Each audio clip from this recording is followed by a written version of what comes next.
السلام علیکم جی۔ آج حکایات رومی میں سے میں آپ کو ایک حکایت سناتا ہوں، اور یہ قاصد روم اس کا ہے عنوان۔ حضرت عمر فاروق رضی اللہ تعالیٰ عنہ کے عہد خلافت میں کیسر روم نے اپنا سفیر مدینہ المنورہ بھیجا۔ قاصد جب مدینہ منورہ پہنچا تو لوگوں سے خلیفہ وقت کے محل کا دریافت کیا اور پوچھا کہ ان کا محل کہاں ہے۔ لوگوں نے کہا کہ ہمارے بادشاہ کا کوئی محل نہیں ہے۔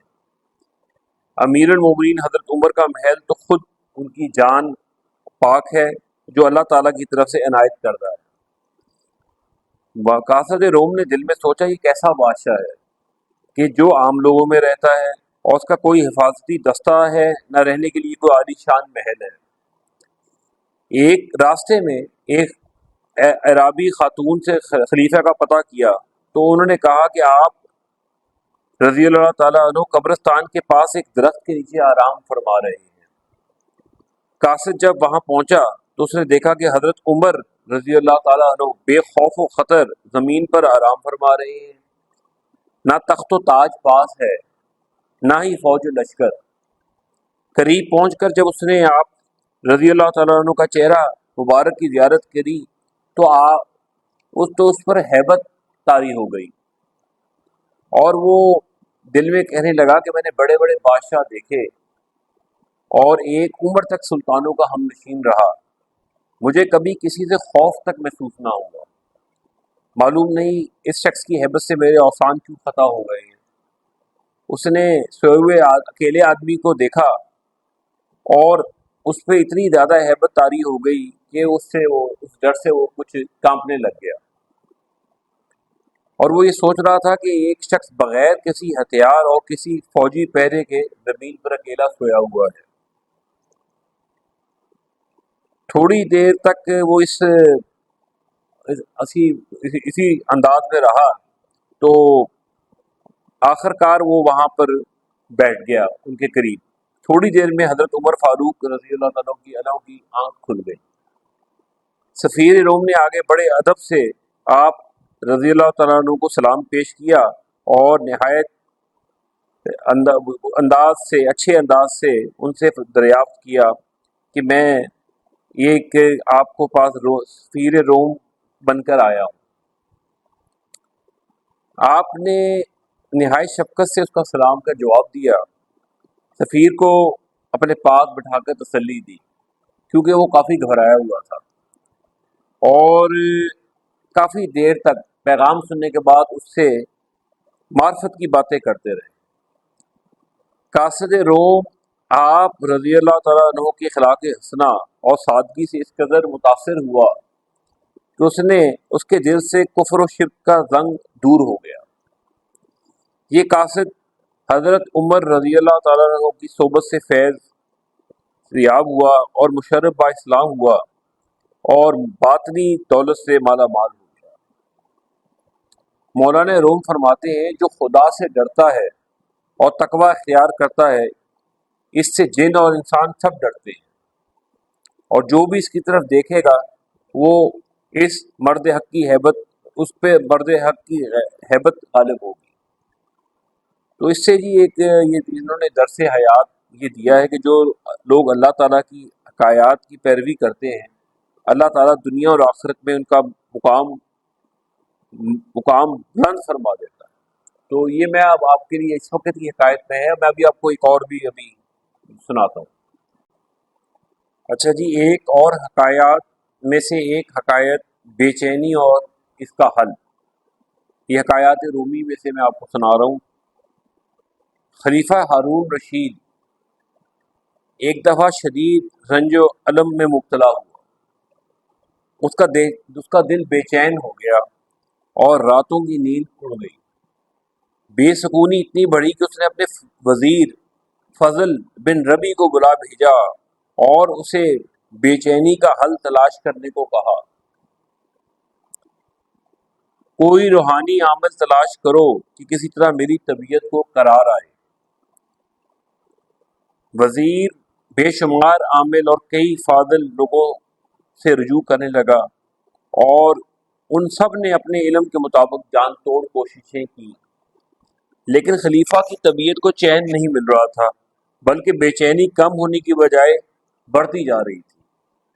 آخر وزیر نے گزارش کی، اب ایک ہی بزرگ ہستی رہ گئی ہے، میرا یقین ہے وہی ہستی آپ کا غم کا مداوع کرے گی۔ ہارون رشید نے بےتابی سے پوچھا، وہ کون سی ہستی ہے جو میرے لیے باعث رحمت ہو سکتی ہے؟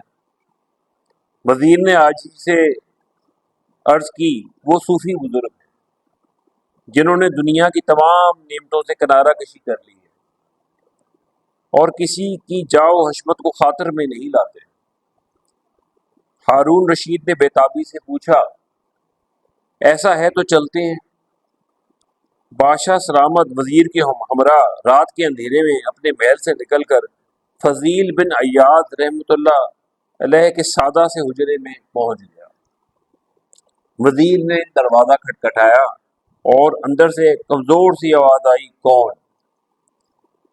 میں ہوں وزیر، اور میرے ساتھ بادشاہ ہارون رشید ہے۔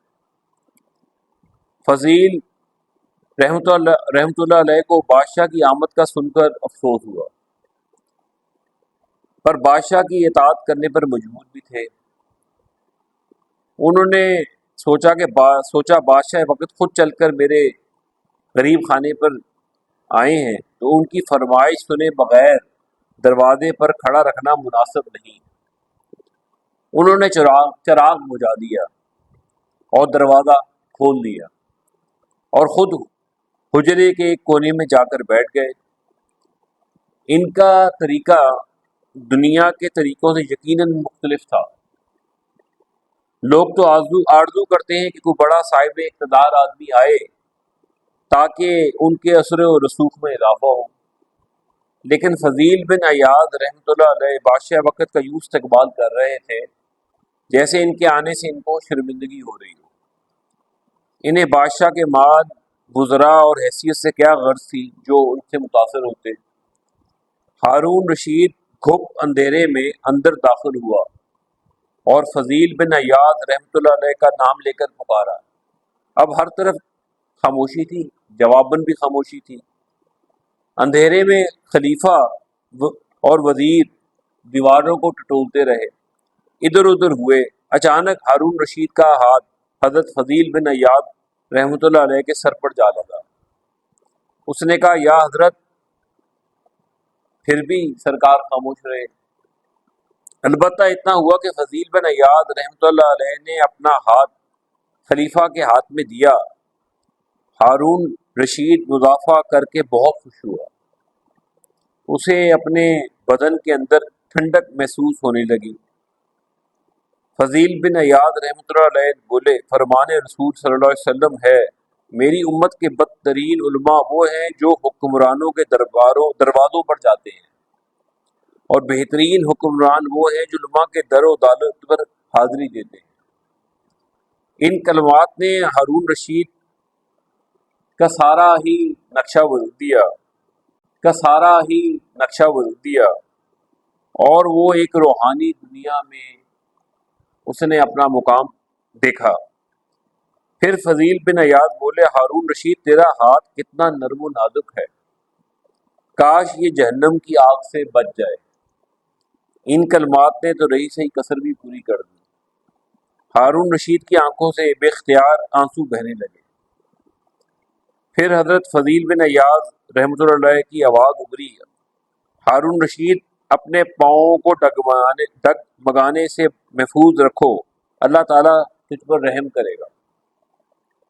وقت آخر کوئی وزیر، کوئی مشیر تیرا رہنما نہ ہوگا، فقط تیرے اعمال تیرے کام آئیں گے۔ ہارون رشید پر رکت طاری ہو گئی۔ وزیر نے جب یہ حال دیکھا تو خوف زدہ ہو گیا اور کانپتے ہوئے بولا، سرکار نرمی فرمائیں، ان کے حال پر ترس کھائیں، دیکھیں ان کی کیا حالت ہو رہی ہے۔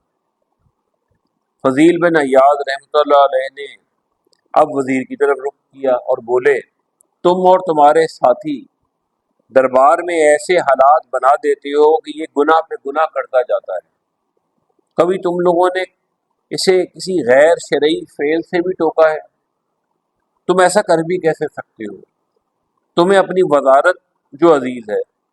فضیل بن ایاز رحمۃ اللہ علیہ دوبارہ ہارون رشید کی طرف متوجہ ہوئے اور کہنے لگے، اے حسین چہرے والے، قیامت کے دن اللہ تعالیٰ تجھے اپنی مخلوق کے بارے میں باز پرس کرے گا۔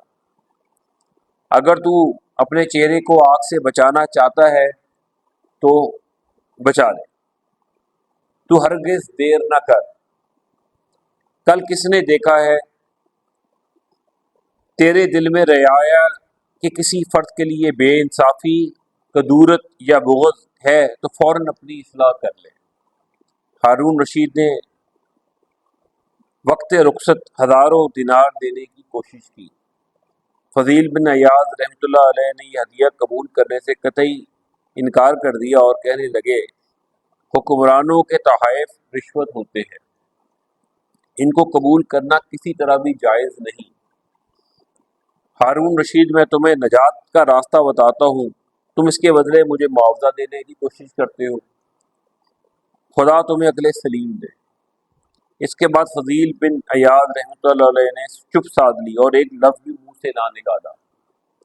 اب بادشاہ اور وزیر نے سمجھ لیا کہ ہمیں اب رخصت ہونا چاہیے۔